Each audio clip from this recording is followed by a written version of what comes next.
On Fox, we go inside the courtroom for Robert Miller's murder. And a special report on private investigators. We'll crack open their world of research. Child predators find a new way to reach their target, and what they're using might surprise you. I'm Preston Ayers. I'll have the story. And there's Bristol coming up in just minutes after our special report. I'll tell you about a new day playing video games online and what their parents need to know to protect the children.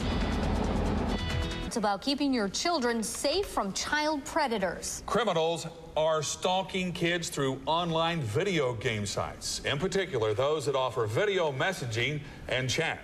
Our Preston Ayers has been looking into this tonight. He joins us live now with more. Preston, this sounds like some scary stuff.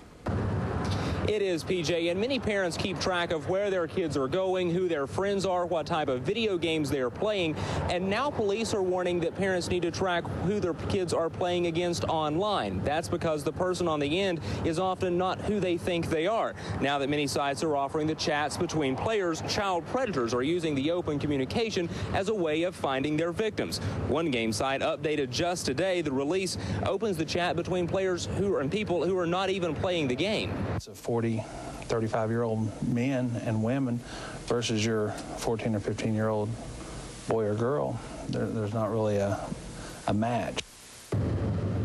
Officers say the crimes can be hard to police, and they say it's up to the parents to keep an eye on what their kids are doing. Now, coming up in our second half hour of Fox Tri-Cities News, just after 10:30, we'll introduce you to a teen that plays online about every day. Find out what he's encountered coming up in just a few minutes. Live in Bristol, Preston Ayers, Fox Tri-Cities News at 10. PJ. Thank you. Found a new place to seek out children. Police say predators have started lurking on online game sites that offer live chats with kids playing the games. Officers say this is another area where parents need to be especially mindful of what their kids are up to. Preston Ayers looks into this tonight. He joins us live now with more. Preston? Well, PJ, many parents often worry about where their kids are going, who they're spending time with, the influence of their friends, and what type of games they're playing. And now police are saying even some of the games that parents have deemed safe could be the passageway for a child predator to reach their kids.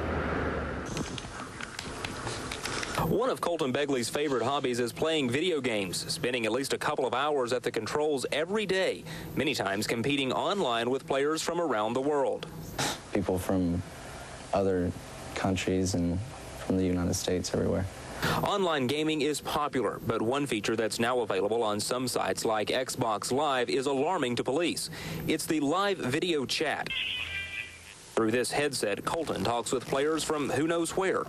There's some weird people, but nobody's really asked me about any personal things. Online gamers can create any identity they want in forming a relationship with your child. And now that there is an online video chat section, it opens a virtual door for them to come into your home. A lot of parents don't realize that this is a target-rich environment for child predators.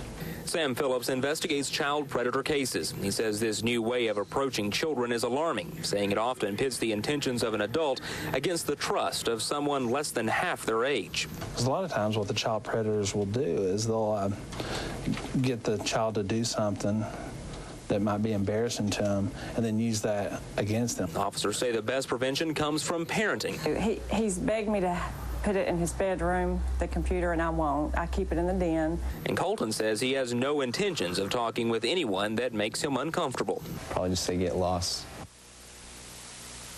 Told me this afternoon an upgrade just released today for the Xbox Live site now expands communication to folks who are not even playing the game. He says that's one more reason why parents need to make certain that this perfectly legitimate form of entertainment is not being abused with their kids. Reporting live in Bristol, Preston Ayers, Fox Tri-Cities News at 10. PJ. Fascinating story, Preston. Thank you very much.